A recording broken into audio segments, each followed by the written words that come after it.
1강 다시 이제 그 2로 해서 또 이제 지금은 이제 보면 사례가 4가지가 더 있죠.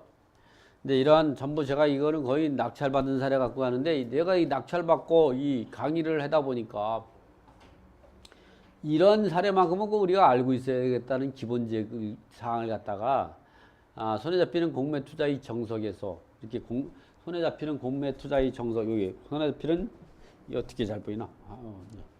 손에 잡히는 공매 투자의 정석. 요거를 잘 보기 위해서는 요거를 좀 이 글자가 날라오니까 손에 잡히는 공매 투자의 정석이 있죠. 여기에 몇 페이지에 있느냐? 이 내용은 65에서 83쪽에 있는 거죠. 이게 28쪽 정도가 있는 내용을 지금 4개의 사례 갖고 여러분에게 이제 설명을 드리는 거죠. 자, 이 사례 같은 경우는 조세채권을 잘 몰라가지고 3번씩이나 임차를 보증을 포기하게 된 사례죠. 그럼 먼저 보죠. 여기서 여러분이 이제 조세채권에 대해서 이 얘기를 하면은 뭐 조세채권을 너무 우습게 하는 사람도 있고 또는 너무 이제 그 가볍게 생각하는 사람도 있죠. 이렇게 경매나 공매에서 입찰자 감각이 제일 쉬운 부분이 세금 분야다. 이거는 등기부에 등기되어 있지 않으면서도 우선 변제권이 있고 당해세 같은 경우는 특별우선 채권으로 우선해서 변제받을 수 있는 이 배당 절차에서 3순위로 배당받는 거죠. 그래서 보면 이 사례는 공매로 3번에 거쳐 낙찰 받았으나 낙찰자들이 잔금 납부를 못하고 입찰 보증을 떼이게 된 사례다. 서류상으로는 대항력이 있는 임차인이 1등으로 배당받을 것 같지만 조세채권이 법정길이 빨라서 1순위와 2순위로 배당받고 3순위로 임차인에게 배당될 금액이 없었고 그에 따라 낙찰자가 입찰 보증금 5천만 원을 인수하게 되는 상황이 발생했기 때문이다. 이러한 상황은 과거에도 많이 발생했지만 앞으로도 계속 발생할 수 있고 이러한 것들로 인해서 손해볼 사람들이 몇이 더 나올지도 모르기 때문에 이러한 문제점에 대해서 우리가 경각심을 주기 위해서 이 사례를 여러분에게 소개하는 겁니다. 자, 우리가 채권 상호간의 우선순위는 어떻게 되냐? 특별우선 채권이가 있죠. 특별우선 채권은 이렇게 이 특별 우선 채권 항상 경매나 공매가 들어가면 항상 우리가 특별우선 채권은 특별하게 우선해서 변제받을 수 있는 권리죠. 여기에 해당되는 거는 1순위, 2순위, 3순위가 있어요. 1순위는 필요비, 유익비 사안 청구권이죠. 필요비하고 유익비. 이 필요비, 유익비는 즉 그 주택을 거주하는 점유하고 있는 사람이죠. 주택을 점유하고 있는 사람이 누구냐면 일단은 임차인이 있을 수도 있고 또 전세권자도 있을 수 있고 또는 유치권자도 성립될 수 있죠. 이러한 유치권자, 전세권자 그리고 임차인이 그 주택을 사용하면서 집주인을 대신해서 지급한 금액이 되죠. 집수선비죠. 근데 필요비, 유익비라는 거는 해당되려면 임차인이 통상 수선 의무를 벗어나는 거죠.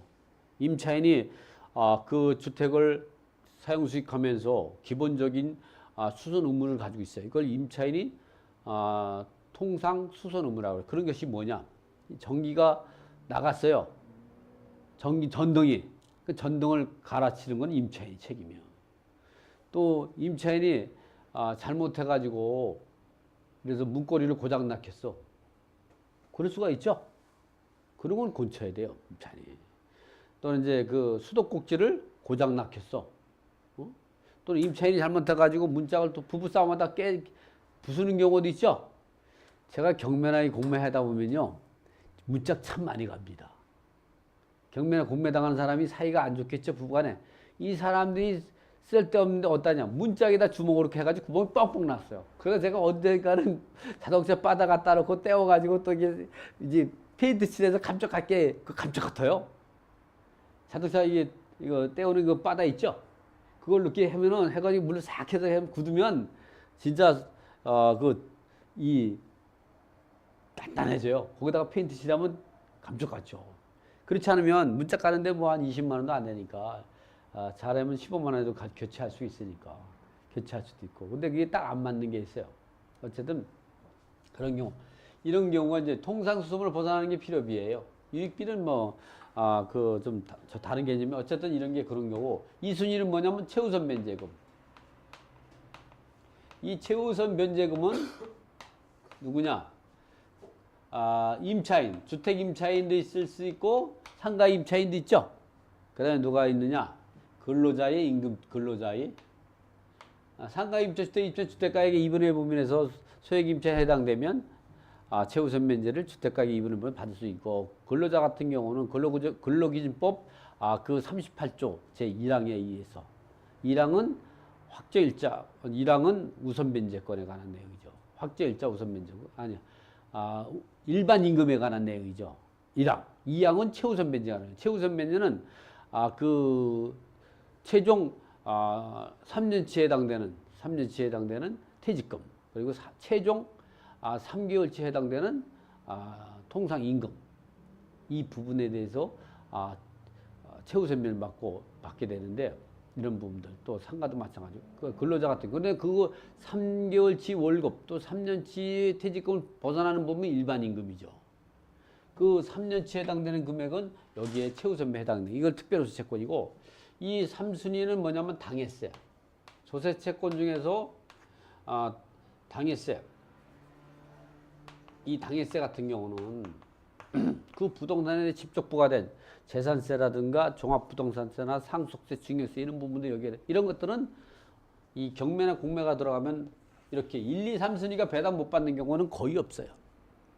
그렇기 때문에 이런 경우는 먼저 찾아내고 나머지는 순위 배당하는 방법으로 해나가면 된다. 특별호 채권이 이거다. 담보물권과 이 저당권부 채권이 그 사이에는 그들 간에는 먼저 등기된 게 우선한 거고, 같은 날일 때는 접수번호에 따라서 우선순위가 정해진다. 이런 부분이 나오고, 그러면 이제 조세채권과 저당권부 근저당은 어떤 거냐?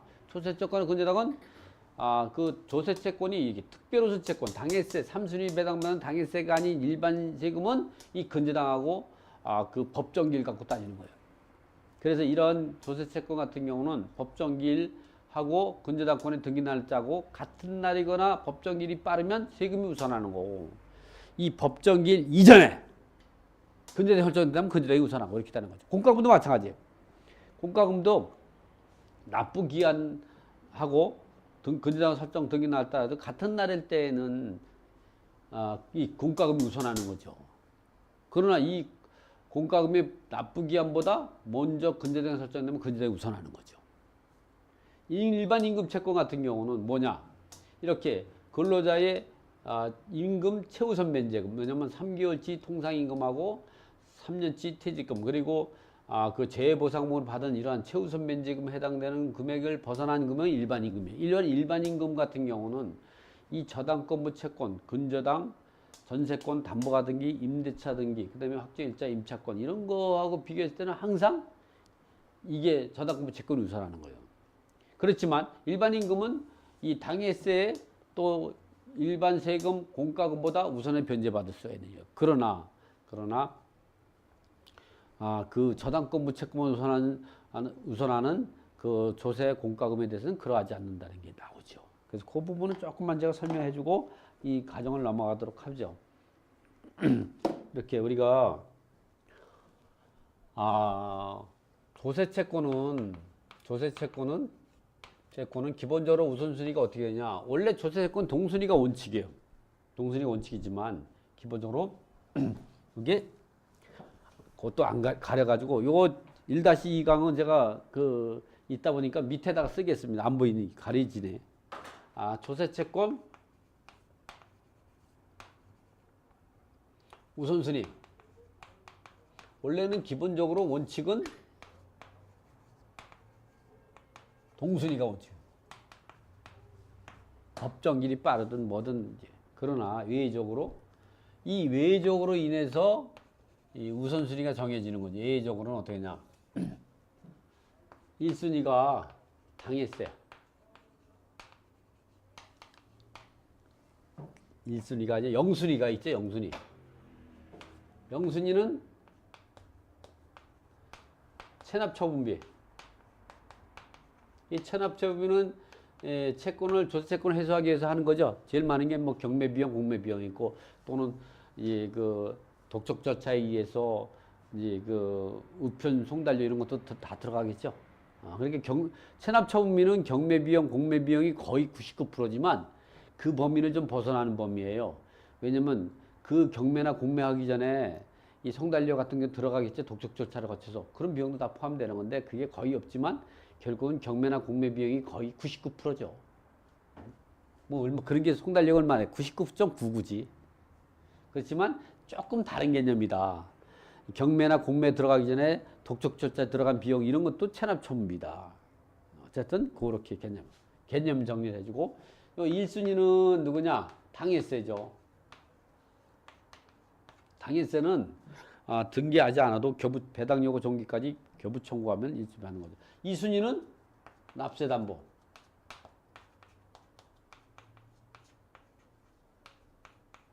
3순위는 압류선착주의가 적용이 되죠. 4순위는 참가압류.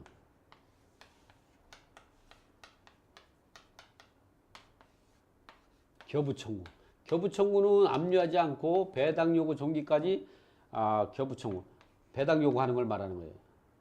우리가 이 교부청구라는 의미를 알기 위해서 우리가 배당요구라는 표현을 알려면 배당요구는 세 가지로 정의할 수 있어요. 그러면 이런 임차인이라든가 또는 이런 집행권하고 배당요구하는 걸 배당요구라고 하죠. 그러나 조세채권이나 조세채권이나 공과금 채권자들이 배당요구하는 것은 배당요구라 하지 않고 교부청구라고 하는 거죠. 그러나 근저당이나 담보가등기나 이런 채권자들이 배당 요구하는 것은 배당요구를 하지 않고 채권계산서를 제출했다. 여러분을 배당요구, 채권계산서, 교부청구 이건 다 배당요구를 했다 이렇게 이해하면 되는 거예요. 아시겠어요? 아시겠죠? 졸았어요? 이렇게 하는 거예요. 응? 교부청구, 채권계산 제출, 배당요구는 다 배당요구 효력이 똑같은 거예요. 예. 그런데 여기서 이렇게 조세채권 간에는 우선 동순위가 원칙이지만 이렇게 예외적으로 체납처분 명순위로 먼저 빼고 당해세가 1순위 배당받고 2순위 납세담보. 납세담보는 뭐냐면 세금 및 체납자가 체납액을 담보로 근저당을 설정해 주는 거예요. 가끔 보면 세무서장, 마포 세무서가 근저당을 설정한 경우가 있죠. 그 마포 세무서가 돈을 빌려준 게 아니에요. 체납자가 돈을 갚기로 근저당을 설정해 주고 그 담보를 설정해 준 거예요. 그걸 납세담보라 그래요. 그거에 비해서 물납은 뭐냐? 물건으로 세금을 납부하는 건 물납이에요. 그럼 소유자가 국가가 기획재정부가 되는 거죠. 국가가 정부가 소유가 되는 거. 그걸 물납이라 그래요. 그리고 압류선착주의는 뭐냐면 압류는 그 세금 같은 경우는 중복 압류를 이중 압류를 허용하지 않아요. 한번 압류를 해놓으면 그 다음부터는 중복 압류, 이중 압류가 아니라 참가 압류. 예를 들어서 이게 이렇게 마포 구청이 압류를 했어요. 5월 1일 날, 5월 10일 날, 5월 1일은 일요일이니까 6월 10일 날 제주시청에서 압류했어. 그리고 7월 10일 날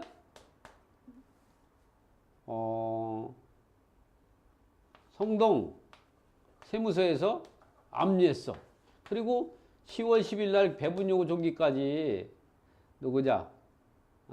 그 서울시청에서 교부 청구 들어왔어요. 이랬을 때 이걸 압류하지 않고 교부 청구한 거잖아요. 이럴 때 이게 1등으로 배당받고 국세징수법에서는 이거와 이거는 다 동순위로 안무 배당 받은 거예요. 그러나 이건 법원 경매예요. 그러나 우리가 하는 지금 공매 시간에서는 참가 압류권자한테도 압류선착주의가 적용이 돼요. 국세징수법에서는 참가 압류권자가 교부청 동순위 안무 배당 받으라고 했지만 우리가 그 한국자산관리공사의 자체적인 규칙에 의해서 또는 전통적인 그 규칙에 의해서 이 참가 압류권자도 적용해. 법원 경매 같은 경우 이렇게 1순위 당해세, 납세담보, 3순위 압류선착적이고 참가압류, 이 교부청구 이런 경우는 동수리 안분 배당받아. 그러나 이게 공매라 그러면 어떻게 하냐? 이 사람이 1등으로 압류선착 적용을 받고 그 다음에 이 사람이 2등, 참가압류 이 사람이 3등, 이게 4등으로 배당받는다. 이게 경매와 공매에서 이 조세채권의 우선순위에 따라서 또는 압류선착주의 적용하는 방법, 참가압류권자가 그 교부청과 동순위 안분배당 받는 거랑 이게 경매일 때는 동순위로 참가압류권 교부청과 동순위 안분배당 받지만 이게 공매일 때는 그렇게 하지 않고 참가압류권자도 압류선착 적용한다는 게 독특한 차이점이죠. 경매와 공매의 차이점이다. 자, 그러면 여기까지 했으니까 그럼 이번에는 이 조세채권하고 공과금하고는 어떻게 우선순위가 정해지고 이렇게 되는가 이런 부분들은 이제 나중에 실전에 배당에서 우선순위가 어떻게 정해지느냐 이 부분 갖고 이제 공부할 거니까 여기서는 이렇게만 정의해주고 자 이렇게 나온다는 거죠. 여기서는 뭐 조세채권이 그렇게 되다 보니까 어떻게 되냐면 이 아파트 같은 경우로 보면 이 1억 2,500인데 6,250까지 떨어진 거예요. 왜 떨어졌냐?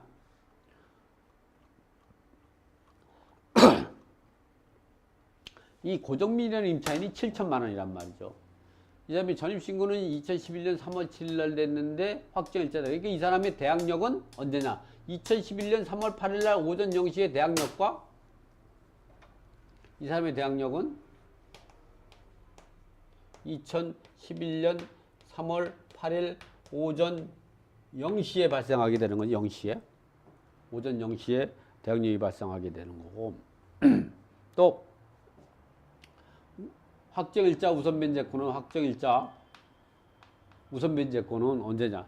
똑같이 2011년 3월 8일 오전 0시에 대항력이 발생하게 되는 거죠. 그러니까 그런데 이게 빠를 것 같지만 그 압류 날짜를 보면 강북구청 압류가 언제냐면 2011년 8월 9일이니까 그러면 이 임차인이 먼저 배당을 받을 것 같지만 이게 압류 날짜보다 세금은 최소한 1년 전에 법정일이 발생하는 경우 그죠? 그 누가 법정일 세금 안 낸다고 바로 압류하지 않죠? 그래서 여러분이 이게 등기부에 압류가 됐다 그러면 이러한 법정일은 1년 정도의 전에 있을 수가 있으니까 그러면 어떻게 해? 이 임차인이 확정일자하고 이 압류 날짜 갖고 우선순위 정하는 게 아니라 이 압류의 법정기일을 소급해서 한 1년 전에 정도 발생했다면 이게 우선하는 거죠. 근데 대부분의 사람들은 이 확정일자 우선변제권하고 압류 날짜 갖고 우선순위를 정해져요. 그래서 지금과 같이 이런 피해를 보게 되는 거예요. 이 사람도 낙찰을 받았어요. 2012년 8월 9일 날 개찰을 했는데 7,500만 원에 8,340만 원을 쓰고 낙찰받았어. 이 사람은 7천만 원을 인수한다고 생각했으면 낙찰 안 받았겠죠? 이 사람도 그랬고 이 사람도 그랬고 최종적으로 6,251만 원에 낙찰받은 사람은 7천 인수해도 1억 3천 정도면 괜찮다고 생각하고 판단해서 낙찰받은 이런 세 사람 같은 경우는 어떻게 되냐 이게 7천만 원 인수하는 손해가 발생할 수 있다. 그래서 세금은 여러분이 분석할 때는 이렇게 압류 날짜하고 하는 게 아니라 이 압류 날짜의 법정기일 갖고 한다. 이게 당해세이면 당연히 특별세금은 먼저 배당을 받는 거고 당해세가 일반 임금이라도 일반 세금이라도 법정기일 갖고 따지기 때문에 이 법정기일이 빠르면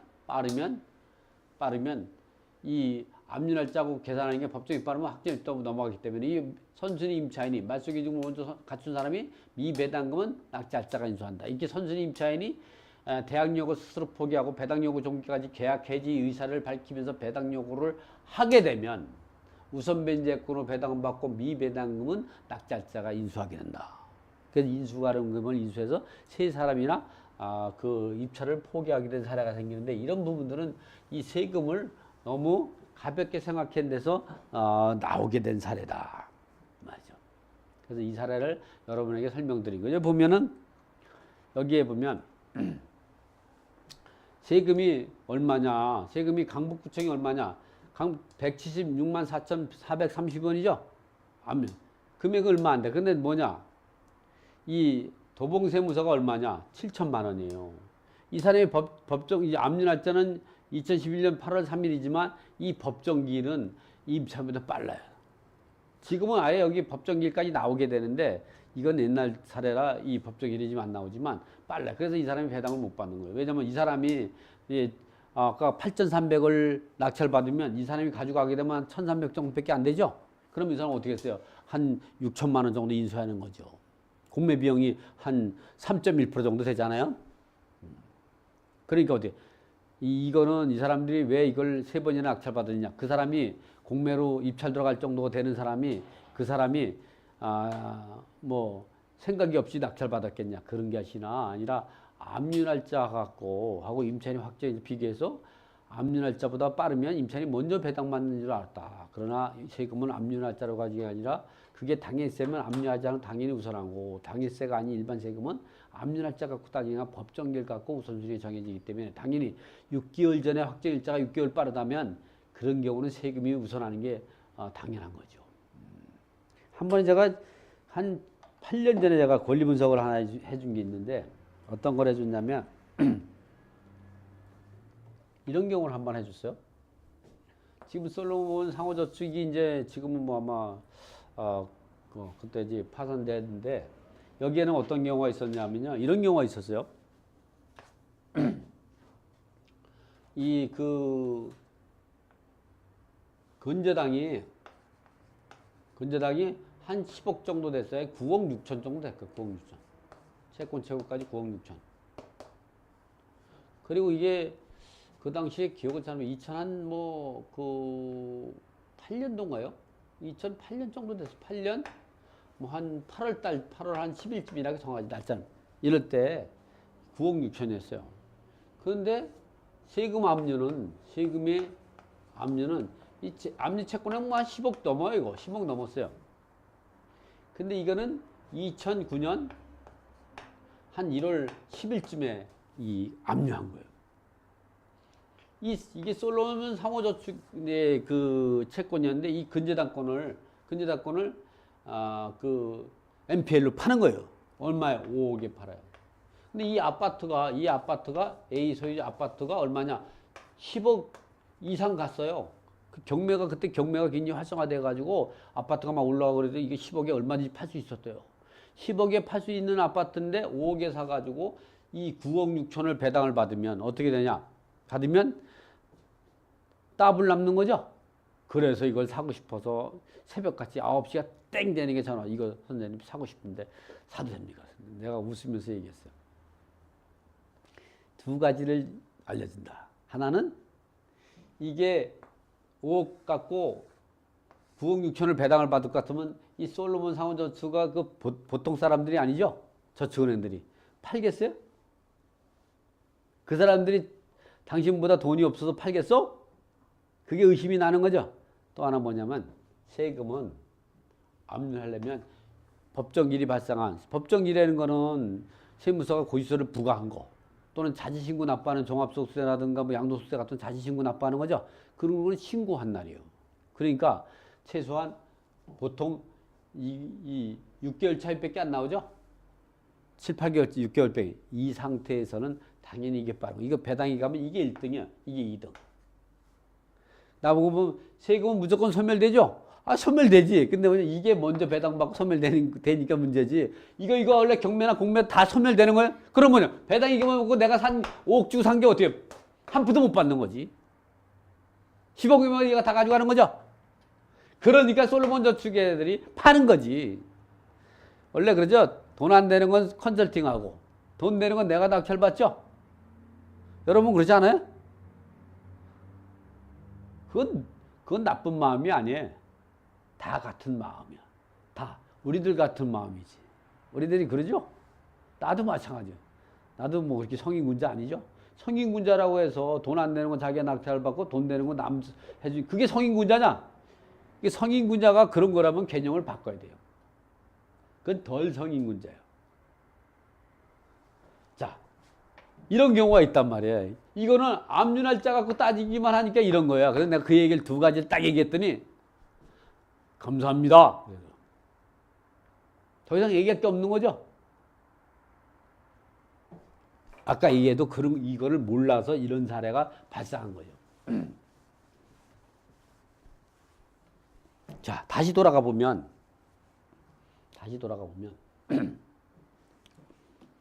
그래서 이런 거를 우리가 생각할 때는 꼭 법정기라고 당해세이면 당연히 특별호소니까 먼저 배당받고 당해세이면 일반 세금은 법정기를 갖고 따지게 된다.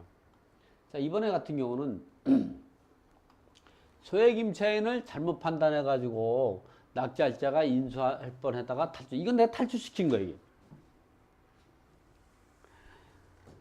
우리가 이제 이게 오피스텔은 어떻게 했어요? 오피스텔은 이어령 비어령이에요. 업무용으로 살면 상가건물임대차보법에 의해서 한산보증금 갖고 소액임차인을 결정하게 되는 거고, 주거용으로 살면 주택임대차법에 의해서 보증금 없이 보증금만 갖고 월세는 상관하지 않고 보증금만 갖고 소액임차인을 결정하는 거고. 그러니까 이제 오피스텔 같은 경우는 지어질 때 업무용으로 지어졌지만 그걸 주거용으로 사용하면 주택임대차법에 의해서 대항요건과 전입신고도 하고 그리고 계약서 확정일자를 갖추고 이렇게 주거용으로 살게 되면 주택임대차법의 보호를 받고 그럴 때에 소액임차인을 여부를 결정하는 것은 보증금만 갖고 하고 월세를 배제시킨다. 그러나 사업자 등록하고 영업행위를 하게 되면 업무용으로 사용하게 되면 그리고 그 확정일자를 받게 되면 이런 확정일자 없어도 소액임차는 뭐 최우선 면제는 환상보증금 갖고 따지고 예를 들어서 보증금이 100만 원이다. 보증금이 100만 원이다. 이게 그리고 월세가 80만 원이다. 부가세는 계산하지 않아요? 환산보증 딸 때. 이러면 이 100만 원 보증금이 100만 원이면 100만 원이 아니라 그래도 한 1000만 원 해야죠? 1000만 원. 요건 얼마였어요? 80 곱하기 100이면 8천만 원이에요. 지금 서울 같은 경우는 6,500만 원 이하일 때 환상보증 6,500만 원인데 2,200이 최우선 배제 받을 수 있는 거죠. 이 사람은 소액임차인이 아니에요. 왜냐면 환상보증이 어떻게 됐어요? 9천만 원이잖아요. 1,000만 원 플러스 8천, 9천만 원이 나니까. 그러니까 지금 현행법에 의해서도 6,500만 원 이하일 때 2,200인데 소액임차인이 아닌 거예요.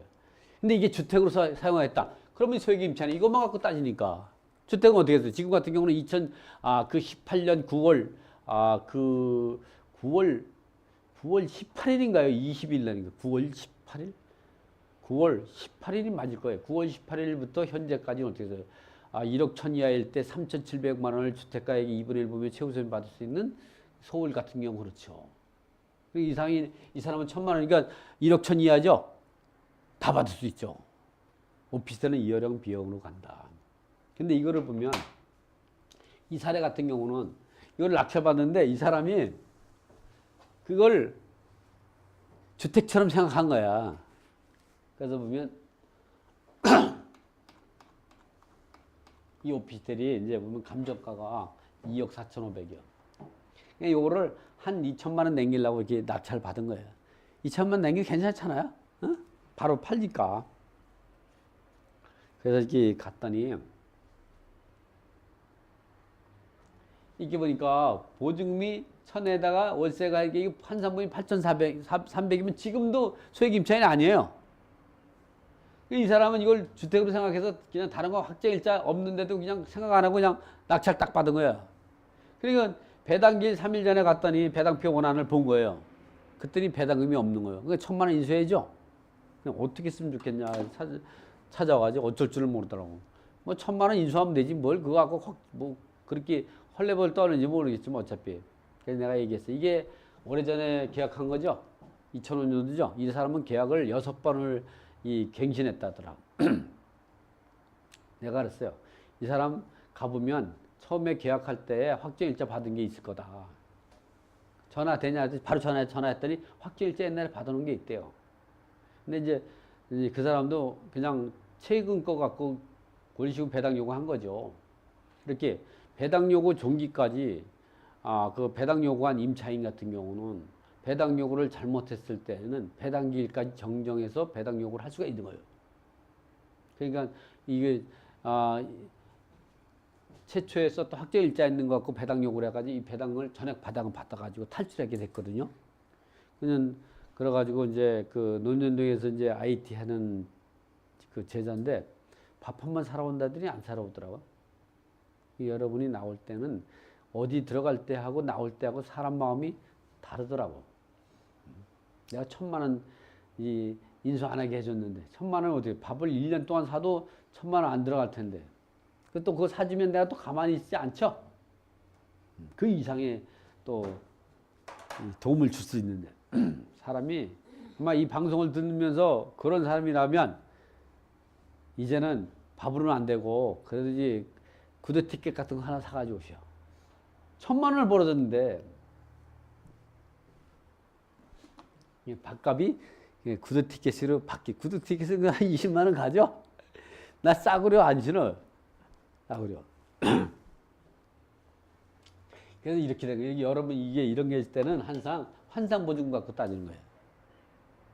지금은 서울 같은 경우 이게 서울이 아니라 이거는 또 이 분당이잖아요.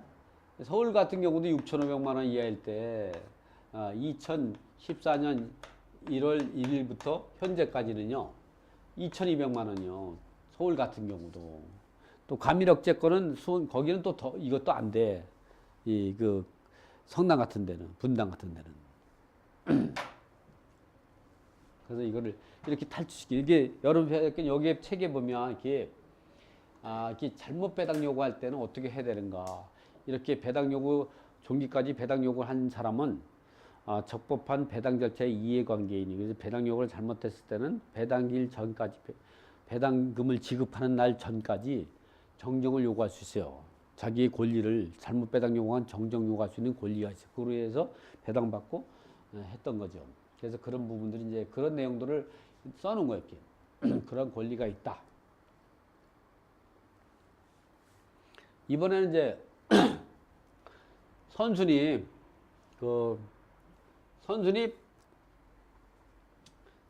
보증금 1억 원을 낙찰자가 인수하게 돼 실패한 사례.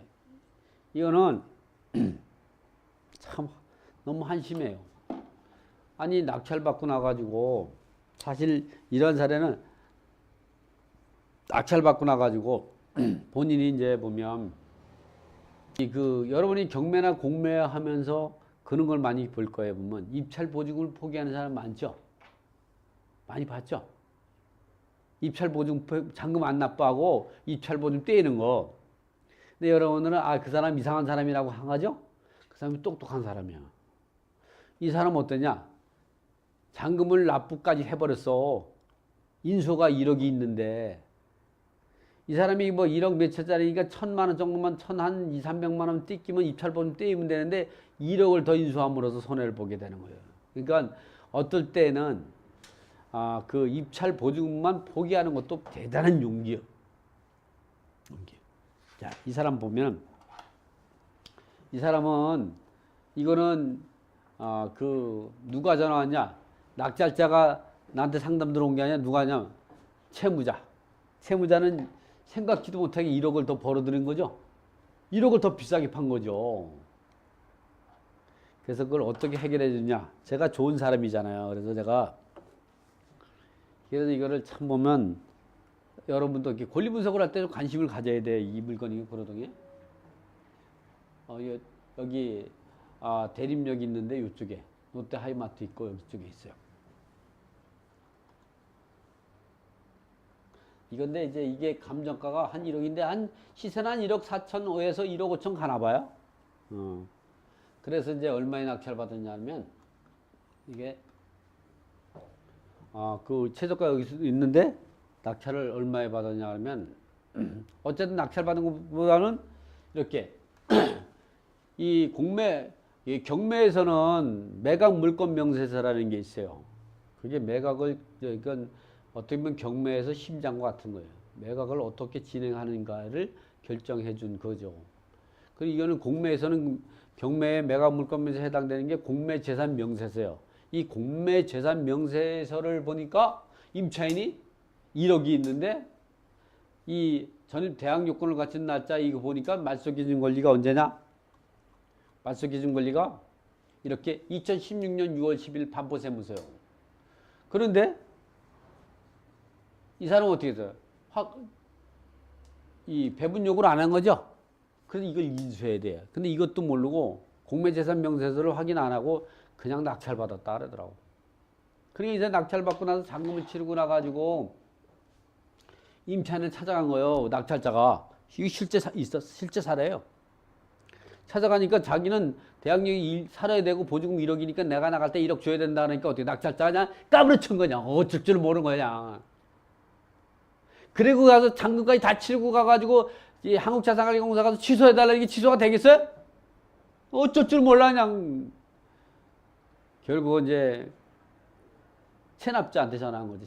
경매에서는 채무자 겸 소유자, 공매에서는 체납자 겸 세금 체납이 공과금 체납이니까 체납자 겸 소유자라고 하는데 체납자한테 전화가 가지고 그 체납자가 내가 아는 사람이라 어떻게 했으면 좋겠냐 그래서 내가 1억은 주지 않아도 된다 그랬어요. 법적으로. 사정사상에서 그러면 어떻게 하냐. 반땅 하자 그랬어. 반땅. 5천만 원 돈을 주고 이제 그냥 그러니까 그 사람은 이제 엄청 고마워하죠. 체납자는 어차피 뭐 그 돈 없는 돈이 생각했는데 5천이 더 불로소득이 나온 거죠. 그리고 낙찰자도 1억을 해야 되는데 5천만 원 인수하게 되니까 덜 저렇게 하고 어쨌든 그 사람은 그 엄청난 경험을 했죠. 여러분도 사실은 이게 권리 분석을 할 때 놓치는 부분이 있어요. 그러한 놓치는 부분이 발생하지 않도록 여러분들 이거와 같이 이제 보면 제가 이제 이 칠판 놓게 된 게 글씨가 얼굴에 나오니까 여러분들 이렇게 이런 걸 놓치지 않도록 우리가 잘해야 돼요. 그래서 그런 것들이 어디냐? 공매재산명세서, 경매는 매각물권명세를 꼭 확인해서 여기는 분명히 선순위 임차인으로 인수해야 된다는 게 분명히 기재가 돼 있는데 그걸 확인 안 하고 그냥 무조건 낙찰받아요. 공매로 낙찰받은 돈만 번다는 이런 생각을 가지면 안 돼요. 그만큼 책임도 따라가는 거예요. 막 울라고 그러고 막 그 1억을 인수하니까 어쩔 줄은 모르고 막 요 서초동에 있는 사람은요 낙찰 받았는데 막 가가지고 막 울어 밤새도록 안 가고 그냥. 밤새도 안 가고 막. 누가 보면 사람 뭐 죽인 사람 같이 말이야 안 가고 말이야 이게 그래. 이 낙찰 한번 잘못 받으면 폐가 망신하는 거예요. 그러니까 권리분석은 아무리 봐도 놓치는 부분이. 권리분석은 그런 거예요. 권리분석은 자기가 아는 만큼 분석할 수 있는 거예요. 가끔 보면 그런 얘기 많이 하죠. 이제 경매나 배우고 이제 조금 배우고 그러는 동아리들이 모여가지고 있잖아요. 자기 뭐 5개 낙찰 받고 2년 사이 한 10개 정도 낙찰 받았다 그러면 일반인들이 보면 10개 받으면 참 많이 한 거잖아요. 근데 우리 같이 한 30년 이 경매나 이 공매한 사람들은 1년에 한 2, 30개씩 낙찰 받기도 하고 지금은 뭐 그렇지 않지만 내가 책 쓰느냐고 그렇게 못했지만 많이 받을 땐 그래요. 그러면 그게 직업이거든요. 다른 직업도 없고. 그런데 사실은 그게 그런 과정에서 근데 뭐 몇 개 낙찰 받고 뭐 그게 대단한 것처럼 대단하지 않아요. 근데 그런 사람들은 경매나 공매를 또 쉽게 생각해가지고 처음에는 안 하고 나중에는 권리 분석을 대충 해요. 그래서 이런 일이 생기는 거예요. 이런 거 낙찰 받는 사람이 초보자가 이런 거 절대 초보자는 이런 실수 안 해. 겁이 나서. 이런 사람이 이걸 낙찰 받는 사람은 안 봐도 비디오. 이거 비디오라는 거지. 안 봐도 비디오 보이죠? 안 보이나? 이런 거는요, 경험이 있는 애들. 근데 왜냐? 쉽게 생각하는 거야. 그런 일이 없겠지. 1억이. 그러고 나서 얼마나 창피해요. 경매 2, 3년 한 사람이 이걸 인수해서 말이야 가가지고 말이야 체납자한테 무릎 꿇고 빌은 거예요. 좀 봐달라고 5천만 원만 좀 의해자고 막. 그러니까 어떻게? 그 사람이 마음이 좋으니까 안 해주면 어떻게 할 거야? 안 해주면. 난 속으로 그랬어요. 그거 해주지 말고 나한테 한 천만 원만 좀 주면 안 될까? 은근히 또 그런 기대도 했을까요? 안 했을까요? 그건 생각해요. 어쨌든 이런 거야 이게. 그래서 이런 사례가 있으면 이것처럼 이렇게 이거를 이제 여기 하면은 이게 얼마 안 돼. 이거 세금은. 그러니까 돈을 받으면 누가 다 가져가요. 다 저기 가지고는 체납자 가져가는 거예요. 그걸 1억을 인수한다고 생각하면 어떻게 해서 이거 체납자 가져가 하나도 없죠? 이거 하나 팔아가지고 체납자는 빚 다 갚고 5천만 원도 소득 생기고 그런 거예요. 맞아. 항상 공매재산 명세하고 저걸 보는 걸 놓지 마라. 어쨌든 이거를 단독으로 낙찰, 이런 걸 누가 낙찰 받아야 1억을 인수하는데 이걸 낙찰 받으면 2억 2,300만 원에 낙찰 받은 거죠? 2억 2,300만 원이야. 1억 4,500이야 1억 5천밖에 안 되는 거였다가. 단독. 여러분 단독으로 낙찰 받으면 불안하죠? 불안해. 매수인이 잔금 납부하고 어떻게 탈출할 수 있었나. 이 사례는 지인이 오피스텔 소유자인데 어쩌다 보니까 공매로 당하게 된 사례다. 어느 날 지인으로부터 전화가 왔다. 본인이 아니게 공매를 당하게 됐는데 매수인이 임차인 인수하는 것을 이제 생각하지 못하고 낙찰받아서 잔까지 납부해서 예상하지 못한 배분금일 8천만 원을 받게 됐다는 거예요. 8천만 원을 받게 된 거예요. 그래서 여기 절반이니까 4천만 원 돌려줬나 보다. 그러면 잘한 거 아니냐고 했더니 낙찰자가 모르고 했으니 불쌍한 거예요. 낙찰자가. 그 사람이 좋은 거예요. 좋은 마음을 곱게 쓰는 사람이 사고를 많이 당하더라고. 이 세상이라는 게 누가 이 세상을 우주를 만들었는지 모르지만 이 선량하고 열심히 사는 사람을 보다는 열심히 안 사는 사람을 더 잘 살게 해주는 그런 게 좀 뭔가가 있어요. 몰라. 저승에 가면 또 이 천당이라는 걸, 천국이라는 걸 만들어가지고 잘 살게 만들어주려고 하나? 그런지 모르지만 열심히 살고 하는 사람한테 꼭 애기 끼는 이런 경우가 있어요. 이런 경우는 열심히 사는 사람인데 이렇게 했으니까 복 받아야죠. 이 사람 그래서 내가 안 줘도 된다 그랬더니 이렇게 하면 어떠냐 했더니 이게 마음이 안 돼서 그래가지고 절반 4천만 원을 돌려주고 4천만 원은 수익을 받는 거죠. 여러분 이런 거 이번에는 이렇게 집합 건물의 대지 일부 지분을 낙찰받았으나 무효가 돼 실패한 사례. 이 집합 건물 같은 경우는 우리가 잘 알아야 되는 부분들이 어떤 거냐면은 이런 부분이에요. 집합 건물 같은 경우는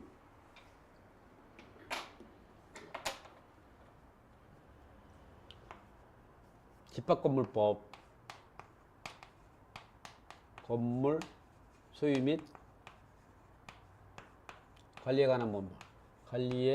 관한 법률 제 20조. 요게 분리처분 금지.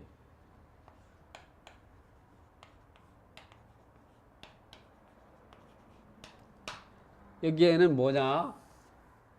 주물과 주물 내지 주된 권리, 종물 내지 종된 건물, 종된 권리. 머리 아프죠 이게? 어? 주물 내지 주된 권리. 이 주물 내지 주된 권리가 뭐냐면 구분 소유권이요. 구분 소유권은 건물에 대한 권리를, 건물에 대한 소유권을 말하는 거예요. 503호 대한 전유 부분의 소유권을 말하는 걸 우리가 구분 소유권이라고 그러죠. 건물 소유권을 말하는 거예요. 501호, 1003호에 대한 허권. 우리가 아파트 등기부일 때 보면 그건 건물 등기부예요. 토지 등기가 아니에요. 거기다 대지권만 표시할 뿐이지. 이거는 뭐냐? 종물이 종된 거는 대지 사용권이요. 그러니까 이 종물 내지 종된 권리는 주물 내지 주된 권리의 처분에 따른다. 설령 건물만 매각돼도 토지에 대한 대지분에 대한 감정평가시 매각돼도 종물 내지 종된 권리는 당연히 건물을 낙찰받은 사람의 소유가 된다.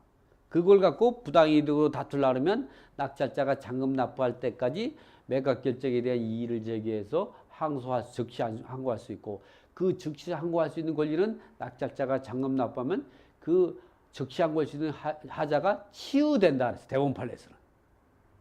낙찰 잔금하면 소용이 없어. 그래서 그걸 어떠냐?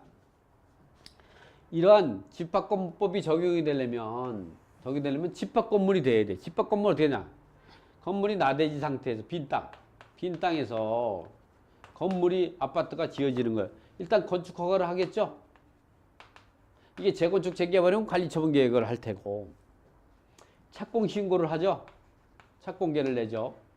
그리고 나서 건물을 짓게 돼가지고 어느 순간에 아파트가 이 10층짜리 아파트면 10층짜리까지 아파트 다 올라가야 돼요. 이거만 올라가면 안 돼. 여러분 아파트 가면 1호 라인, 2호 라인 아시죠? 101호 라인, 102호 라인, 103호 라인 기대잖아. 1층이면. 이런 라인별로 이게 벽체가 형성이 돼야 돼. 이게 집합 건물이 원시 취득하게 되는 거야. 이게 집합 건물 원시 취득.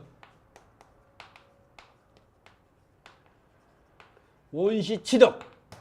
이 집합 건물 원시 취득은 집합 건물법에 적용받는 집합 건물로 건물이 태동이 된 거예요. 그 전까지는 집합 건물이 아니에요. 이렇게 집합 건물이 되고 나면 이렇게 되고 나서도 건물이 완성이 돼 가지고 완공이 돼 가지고 입주하게 되고 건축물 대장을 만들어주고 그다음에 건축물이 보존 등기 되려면 거의 1년 걸려요. 이건 뼈다귀만 만들어. 이거 딱 500km 딱 들어가 보잖아. 그러면 현관문도 없어. 딱 들어오면 강당이야. 학교 강당처럼. 그동안 6개월, 1년 사이에 어떻게 했냐. 방도 만들고 도배도 하고 가스도 들어오고 수도도 들어오고 이렇게 만드는 거예요. 1년 정도 걸리죠. 그 전에 이렇게 뼈다귀 만들어진 경우만 해도 이 구분소유권 성립되는 시점이죠. 그러니까 결국 뭐냐면 4개의 주벽과 각 1호 라인, 2호 라인, 3호 라인 벽이 나눠져야 되고 그리고 지붕도 있어야 되고 그리고 10층이면 10층까지 다 올라가야 돼요. 근데 딱 들어가 보면 문도 없고 창도 없고 아무것도 없는 거, 벽만 딱 있는 거, 딱 강당처럼. 이걸 구분소유권 이런 경우를 우리가 집합건물법 적용하면 집합건물이 원시득이 되고 이런 경우는 우리가 어떻게 하냐? 다른 말로 구분소유권 성립 시점. 다른 말로는 뭐냐면 대지사용권 성립 시점. 똑같은 말이에요. 이전에 설정된 토지별도도 근저당이나 근저당, 가압류, 가등기, 가처분이라 그러면 이러한 토지별도 등기에 의해서 이 집합건물법 적용받는 구분소유 성립되고 이후에 처분 행위로도 이건 분리처분 금지에 해당되지 않아요.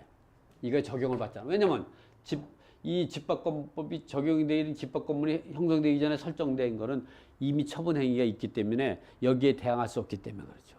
그러나 이 이후에 설정된 거라면 무효가 되는 거죠. 무효돼.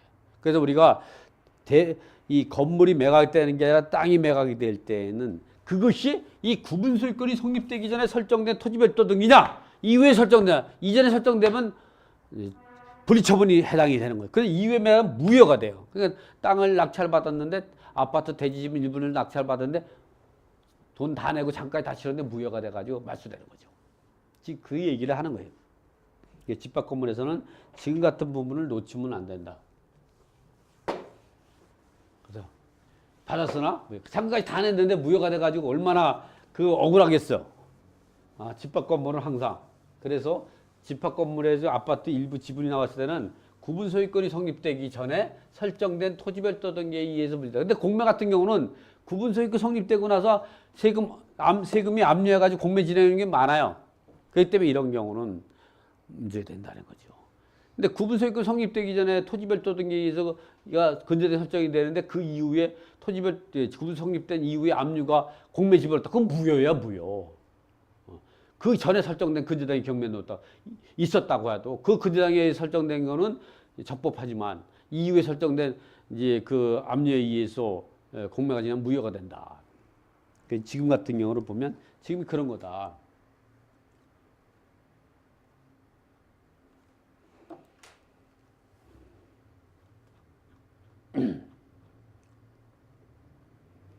여기 보면 이 공매 낙찰자들은 그 집합건물 소유자들을 상대로 토지 사용료 청구 소송을 진행했으나 공매로 대지분을 취득한 자체가 전유 부분과 이게 부분이네 오타네. 전유 부분과 분리처분할 수 있는 걸 위반했기 때문에 무효가 된 사례죠. 예, 분리처분 금지가 2013-33577 대법원 판례를 보면 이런 게 나옵니다.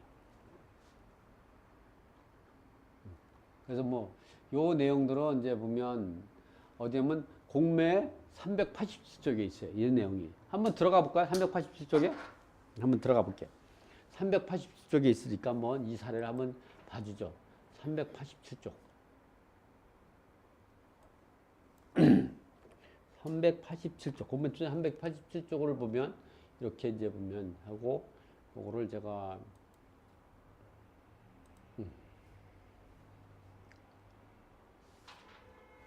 387쪽 이건가요?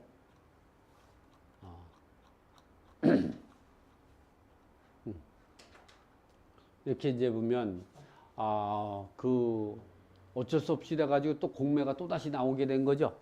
그래서 여러분들 이렇게 보면 이렇게 이제 분리처분 금지에 해당되는 거로 인해 가지고 무효가 돼 가지고 손실을 보는 잔금을 납부했지만 손해를 보게 되는 이런 사례들이 여기에 담겨져 있죠. 여러분이 보면 이렇게 우리가 아파트 대지분이 나왔다. 그러면 이거 사야 되나 안 사야 되는가는 우리가 이제 구분소유권 성립되기 전에 설정된 토지별도 등기에 의해서 공매가 진행됩니다. 그러면 사도 되죠. 근데 공매는 세금 압류는 대부분이 이제 늦게 하기 때문에 구분소유권이 성립되고 나서 지분만 공매가 진행되는 거 많아요. 그래서 그걸 잘 보고 하지 않으면 낙찰받고 잔금까지 납부했지만 소유권을 취득하지 못하니까 그 매각대금은 잔금을 납부한 그 돈은 어떻게 했어요? 매매대금은 누구한테? 그 체납자 겸 소유자 그 배당받은 사람 잘못 배당받은 거죠? 그 배당받은 채권자를 상대로 부당이득 반환 청구 소송을 해야 돼요. 그러니 생각만 해도 머리가 아프죠? 그래서 여러분이 이제 구분소유권이 성립되기 전에 설정된 토지별도냐, 구분소유권이 성립되고 이다 설정된 거냐, 이후에 설정된 무효가 되니까 그런 부분에 대해서는 조심해서 입찰 절차에 참여해야 된다. 그래서 제가 이제 이 공매 물건을 낙찰받아 성공한 사례와 실패한 사례를 갖다가 1강-2번에서는 5가지, 그리고 1-2강에서는 4가지를 갖고 우리가 공매로 할 때는 이 정도는 꼭 알고 있어야겠다 생각해서 여러분에게 마지막 설명 중 이번 강의는 이거로 마치도록 하겠습니다. 수고했습니다.